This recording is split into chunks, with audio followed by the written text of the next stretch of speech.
Opa, gostei, hein? Mandaram um bom aqui, do Eduardo Moreira.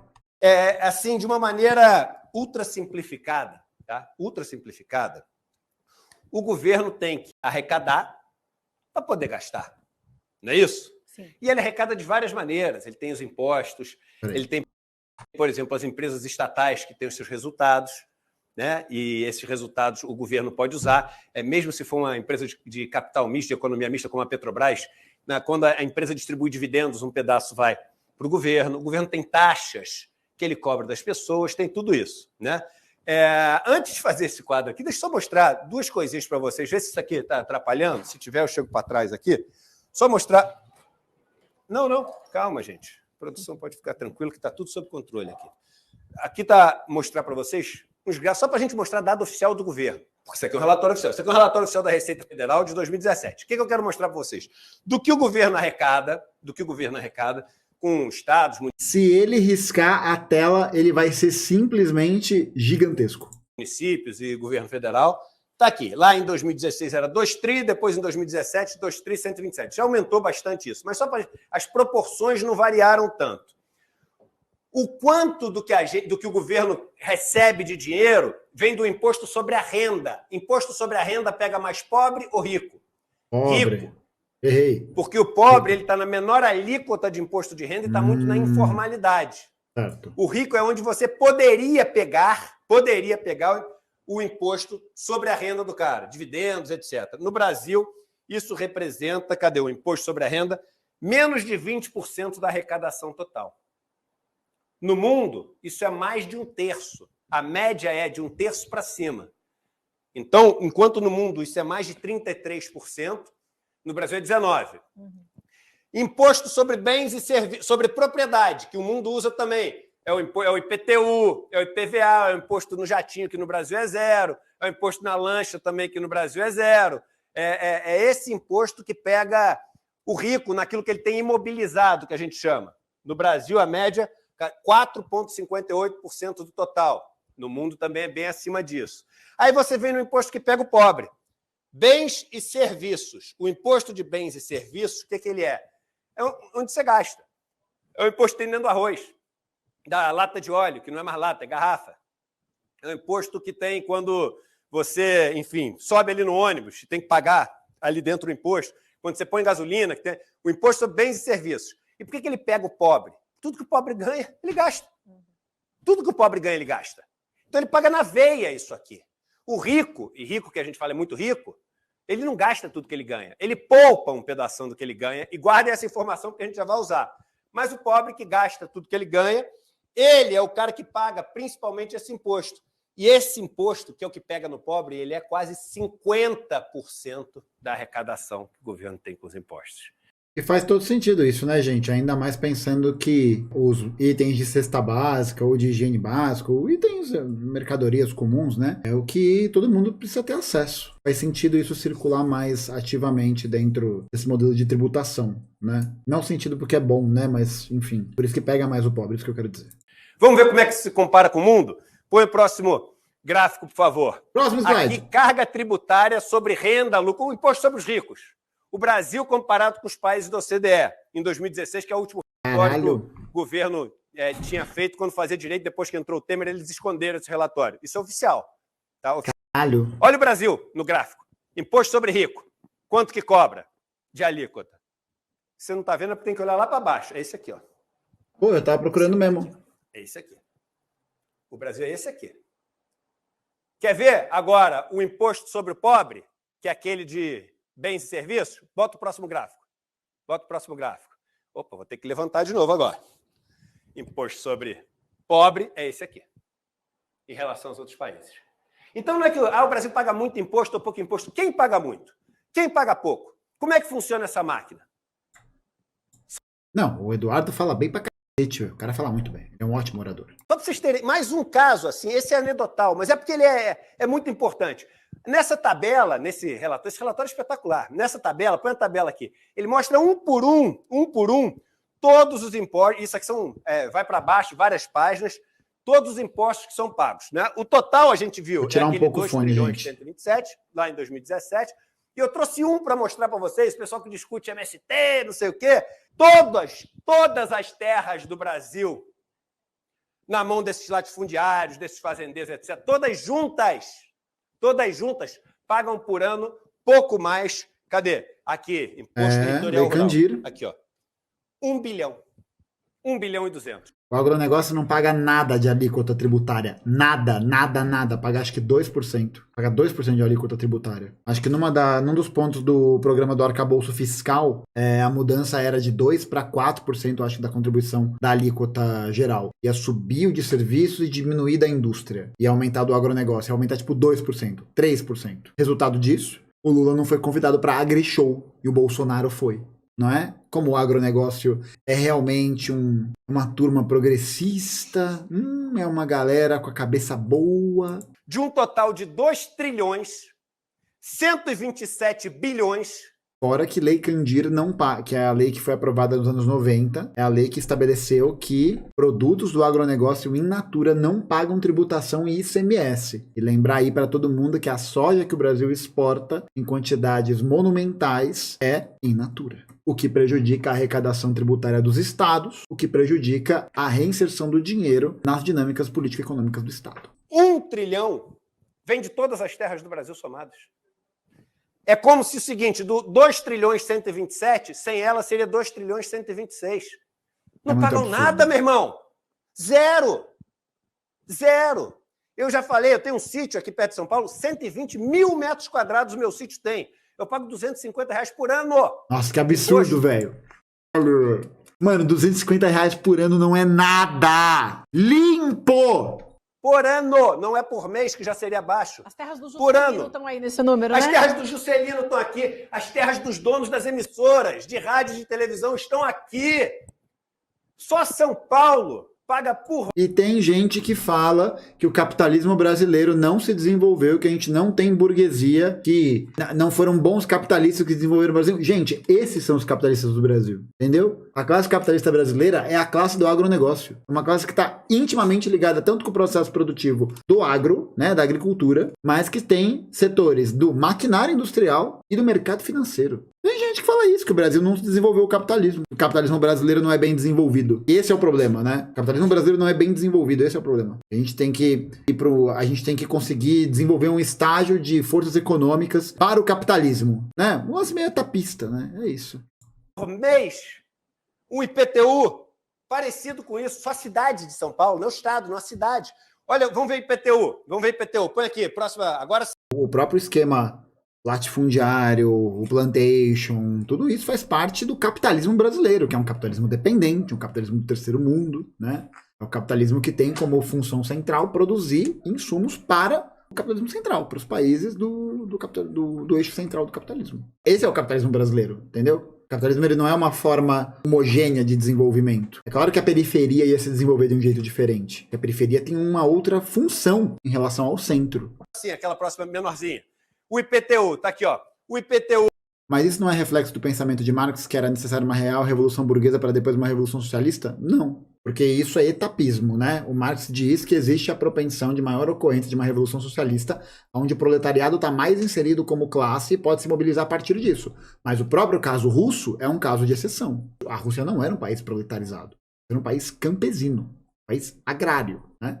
Então tem essa diferença substancial aí que é bem importante para entender, bem importante, porque não é sobre etapas do processo. É claro que tem muita gente que considera a Revolução de Fevereiro de 17 a primeira Revolução Burguesa. Mas aí você tem vários mencheviques, várias pessoas dos SR, dos socialistas revolucionários. O Trotsky, inclusive, tá? O Trotsky só virou bolchevique em julho de 1917. Mas você tem várias resoluções a partir disso que declaram que deveria haver prosseguimento da Revolução Democrático-Burguesa para aí depois acontecer a Revolução Socialista. Mas quando eles veem que essa articulação de poder já está começando a flertar com a ideia de colocar os setores socialistas na ilegalidade, né? Manter a Rússia na guerra, que essa revolução democrático-burguesa, ela não seria uma etapa de desenvolvimento do socialismo, ela pararia por ali. Ela seria a consolidação da forma burguesa no governo. Aí você precisa ter processo revolucionário dos próprios bolcheviques, né? Que é o que acontece em outubro de 17. Eu pago quase 40 bilhões. Quase 40. Então as cidades pagando IPTU quase 40 bilhões. Todas as terras do Brasil somada, 1 bi.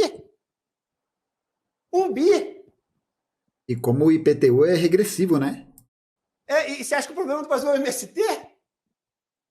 E o que esses caras do agronegócio, eles produzem, eles exportam. Sabe quanto é o imposto que eles pagam na exportação? 0. É 0, William. 0. É 0, William. Lei Candir. E sabe quem que vai alimentar toda essa comida? É o povo na Europa. É o povo na China. Muitas vezes nem o povo, é o porco. É o gado chinês, americano, alemão. O homem é brabo. Essa é a realidade. Aí a gente botando agora sim, no esquema aqui, vamos poder entender, usando a lousa? Vem para a câmera 1, por favor. Vamos lá. Então, isso aqui é o que é pago de impostos. E esses impostos são impostos que a população inteira paga. O pobre paga mais, que a gente já viu. Então, o pobre paga isso aqui, o rico paga esse pouquinho aqui. E aí o resto quem é que paga? Ou paga o empregador, ou paga, enfim, são taxas, tarifas. Mas vamos só referência. Aqui, esses 44% de impostos sobre bens e serviços. Tá? Aqui você tem 19% imposto, eu vou botar aqui, de renda, tá? Para simplificar. Não quer dizer que rico então não compra tomate, compra, mas proporcionalmente ao quanto ele ganha, ele gasta um pedacinho nisso. O pobre... Tanto que o que puxa a inflação para cima é preço de alimento. Quando a cesta básica aumenta de preço, isso afeta muito as famílias trabalhadoras, mas muito. O pobre é o mais afetado por isso. Tá? Esse dinheiro todo aqui que o governo arrecada, ele usa, olha só o que eu vou falar, metade dessa torta aqui, para pagar... Bem didático, né? Bem legal. Sabe o quê? Do orçamento dele? Juros. Não, juros. E amortização da dívida. Metade do dinheiro é para pagar juros e amortização da dívida. Aí, esse dinheiro vai para quem? Para a turma que é rentista. Aí, o que o cara do Banco Central falou ontem? Não, mas agora tem 4 Roberto Campos Neto. milhões de pessoas. É leviano falar isso. Sabe por que é leviano? Porque o importante é saber assim, mas vem cá, os 4 milhões tem igual? Ou será que tem ali 10 mil que são dono de quase tudo e o resto é só número? Aquele cara que tem um capilé ali e tu está dizendo que ele está se beneficiando disso. Eu te dou a resposta. Primeiro eu te digo que as 100 milhões de pessoas mais pobres que têm dinheiro em banco, as 100 milhões de pessoas mais pobres que têm metade da população brasileira, tá, gente? Só para o efeito de cálculo aí para o de vocês. Dinheiro em banco, tem menos dinheiro guardado, se somar todos, dos que os 100 mil mais ricos. Que pariu, velho. É uma proporção que diz o seguinte, o 90% mais pobre tem menos patrimônio nos bancos do que o 0,1% mais rico. 900 vezes mais a concentração. Então, só para ver como é leviano o que o cara falou. Eu estou trazendo dado da Ambima. Falta o debate de classe. Ambima. Então é dado oficial. Ali ele chuta um monte de coisa. Você não sabe nunca de onde vieram os dados. Eu estou falando dado, oficial. Oficial. Mas vamos lá. Então esses juros que são pagos, 90% vai para a mão da turma mais rica. Por quê? Porque se você for olhar outro relatório, que é o relatório mensal da dívida pública, que é feito pelo Tesouro Nacional, você vai ver que os bancos, corretoras, os fundos de pensão e os investidores estrangeiros juntos têm 85%, quase 90% da dívida pública. Eduardo, mas o pobre é dono de um pedaço desse fundo de investimento. O pobre também tem dinheiro no fundo de pensão. Para começar, que pobre mesmo não tem dinheiro nenhum no outro. Mas quem tem pouco dinheiro, ele não coloca direto aqui. Ele coloca no banco, o banco num CDB, na poupança, etc. O banco paga um quequerecozinho para ele, aí o banco aplica aqui para ganhar uma fortuna. Então pode dizer que é o banco sim. Pode dizer que é o banco sim que está ganhando. E sabe quantas pessoas a pessoa física investe no Tesouro Direto? Quanto que é o total da dívida? Que ele fala, 4 milhões, 40, não sei quantos que ele fala. Acho que é 4 milhões. Sabe quanto eles têm da dívida pública total? 1,8%. Os bancos 90%, o resto 1,8%. Aí com esse dinheiro que sobra, Eduardo, aí vem a parte que é a mais triste. Com esse dinheiro que sobra, Ele vai e constrói estrada, ele constrói luz, ele constrói saneamento, né? A luz vai parar na casa do bacana, o poste, ou vai parar dentro da favela? Ele tá putaço, velho. Ele tá putaço. O asfalto vai cobrir o buraco dos Jardins ou de Sapopemba? E fora que a obra nem é feita. A questão é essa. O poder público vai lá e numa iniciativa de garantia de contrato, de mais maracutaia, que é onde está a corrupção do peixe pequeno, a vitória em contratos de licitação. Você contrata a empresa para te fornecer o asfalto, o cabo, o não sei o quê. Você joga um superfaturamento na casa do chapéu e aí você simplesmente não presta o serviço. E acabou. Não, é isso, acabou. Você é corrupto e sem a ponte. A gente é fudido demais, velho. A polícia vai proteger quem mora no Leblon ou quem mora na Rocinha? Isso aqui... É que a polícia não foi feita para proteger a galera da Rocinha, né? A polícia foi feita para matar as pessoas da Rocinha. Que ele faz, ele pega essa estrutura toda do Estado de proteção, de construção, de e vende para iniciativa privada. E ele aplica isso aqui para quem? Para os ricos ou para os pobres? Nem para ricos. Os ricos também. E olhe lá, pô, olhe lá. E para os pobres não vai quase nada. Aí, quando não vai quase nada para os pobres... Justamente porque esses ricos também ganham com esses contratos fraudulentos de licitação, né? Os pobres começam a não ter luz, não ter água, não ter saneamento. E veja que o rico diz que mas a gente paga imposto, não tem nada no Brasil. É o melhor investimento do mundo pagar imposto para rico no Brasil, porque ele não paga quase nada, a gente viu no gráfico que ele é o que menos paga do mundo. Põe aquele gráfico de novo, mesmo que apareça só um pedaço aqui, aquele primeiro gráfico de todos, da tabela que o Brasil é o último. Aqui, ó. É o que menos paga imposto, paraíso fiscal para os ricos.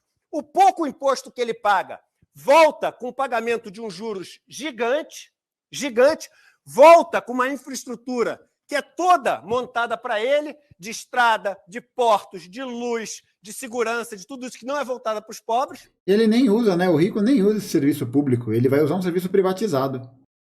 O pobre só paga esse imposto, não recebe de volta via juros, não recebe de volta via estrutura, e aí, com esse dinheiro, você monta também o quê? As estatais, que são empresas que vão poder oferecer isso e várias outras coisas para todo mundo. Mas como a gente já viu que as estatais não oferecem para todo mundo, elas são construídas com o dinheiro de todos, principalmente dos pobres. Mas é isso, não é que não oferece por má vontade, né? Quer dizer, tem a má vontade também, né? Mas eu acho que é sobretudo entender que essas empresas estatais estão sob o controle dos grandes oligopólios privados que querem privatizar suas estruturas. Não é só uma questão de ineficiência de gestão empresarial. Não é uma questão de gestão. Não é isso. Elas estão sabotadas pelos ricos, pelos capitalistas aqui. E quando a gente começa a ficar sem serviço para os pobres, o rico chega e fala o seguinte, meu irmão, esse negócio de estatal não funciona. É isso. Temos que privatizar. E quem é que compra a estatal? É o rico, privado. Meu irmão. Com qual dinheiro que ele compra a estatal? Com os juros que ele ganhou do pobre. Em outras palavras, o pobre paga para o rico a estrada, o pobre paga para o rico a luz, o pobre paga para o rico o saneamento, o pobre constrói e entrega para o rico as estatais e o rico usa tudo isso para criar mais modelo de sequestrar mais dinheiro do pobre, financiar mais deputado e manter essa taxa de juros alta e pegar e botar mais presidente do Banco Central que vem do mercado financeiro e manter a taxa de juros alta. E no final das contas o cara fala, é técnico. Matou a pau, hein, Dudu? Perfeito, é esse o discurso. É técnico. É número. Meu irmão, para respeitar o nosso horário aqui, é técnico uma ova. Uma ova é bom, hein? Uma ova é bom. Eu gostei. Já é melhor que o Caio Ribeiro falando, já passou do horário, posso chamar ele de um bananão. É, técnico da Unicu. É como diria o João Carvalho, meu cacetão de Jubarte. Eu ia falar coisa muito pior. Pode falar, Eduardo. Solta esse coração. É técnico uma ova. A gente... Esse olharzinho na câmera, falar coisa muito pior. Presta atenção, hein? Vê se não é a captura ali da consciência de classe acontecendo. É técnico uma ova. E aqui, ó.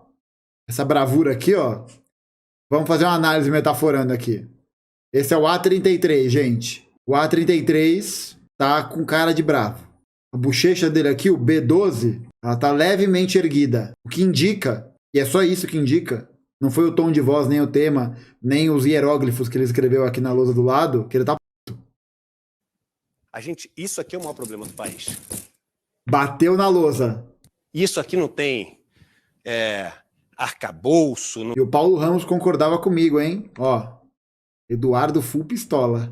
Não tem reforma para modernizar a estrutura de imposto. Isso aqui é o seguinte, é mudança de paradigma. É um outro país. É outra realidade. Se a gente fizer assim, desse jeito, dando uma ajeitadinha para cá e para lá, vai continuar sempre a mesma coisa. Forte, hein? Agora, se a gente quiser virar essa mesa, a gente pode ter um país de verdade. Porque não falta riqueza aqui. Não falta bolo para distribuir. Caralho, microfone estourado. Ele está puto. Se quiser distribuir da maneira correta. E tá certo, velho. Quem não fica puto com isso tá maluco, tá doente. Não falta. Um dos países que mais tem petróleo do mundo, que mais descobriu nas últimas décadas, mais tem minério, onde planta qualquer coisa dá. Tem água limpa, potável, tem fonte renovável de energia, tem incidência de sol no país inteiro. Faltou uma palavrinha, Eduardo. Uma palavrinha. Uma costa gigante, tem peixe, tem mercado consumidor, não gosto de usar essa palavra, mas o pessoal tem aqui também. Tem universidades instaladas, tem capacidade de produzir ciência, produzir saber, tem tudo. O Brasil seria o melhor socialismo, gente. Sério mesmo. Seria o melhor socialismo. Não é uma piada. Não é gracinha. Seria o melhor socialismo. A gente tem todos os recursos. Todos. Temperatura agradável. Praias bonitas. Carnaval. Excelente. E recursos que dá para ser aproveitado de uma forma agroecológica, até pensando nisso, de forma absurda. Imagina, por exemplo, você converter o latifúndio numa estrutura produtiva para atender a sanar a fome no Brasil. Você tá maluco. O tanto de indústria. Olha, a gente na merda que a gente vive, nadando de costas na merda, o tanto de coisa que a gente faz, velho. Você tá maluco, tio. Não tem. Por isso que o tio Sam adora esse lugar. Não quer perder o controle dele de jeito nenhum. Imagina se essa porra vira um país socialista. Imagina o Cone Sul. Você tá louco, velho. Você tá doido. Agora, isso tudo hoje tá em função da meia dúzia. Capitalistas, Eduardo. Ou a gente inverte a máquina, de verdade, muda. Qual é o nome dessa inversão? Fala. De paradigma, e por isso que eu digo. A definição disso é revolução. Ai, papai! Ai. Mas agora ele vai dar uma desconversada. Porque revolução é forte. Ou então... Esse olhar foi fora também, seguinte, aqui, ó. A definição disso é revolução. Aqui, meu amigo, o A33 tá na régua. Determinação. O homem está 100% determinado. Ele quer uma coisa. Ele quer muito a revolução. Olha a cara dele. Dê a ordem. Ou então é o seguinte, ficar torcendo para aquilo que não tem chance de acontecer. E aí o Nietzsche tinha razão. Caralho. A esperança pode ser um dos maiores males, porque só prolonga o sofrimento. Com isso aqui... Drop de caneta! Não adianta ter esperança. Caralho. Drop de caneta. Nossa, bicho. Camarada Eduardo, faltou algumas palavras. Faltaram algumas palavras, né? Vamos ser honestos aqui. Faltou capitalista. Sistema. Mas pode ser sistema? Não pode ser. Não pode ser sistema. Não pode. Não falou. Falou uma palavra boa, palavra importante, revolução. Falou. Mas está faltando ainda aquele elemento que conduz, né? Aquele, né? Letra C de. Né? Vocês sabem do que é.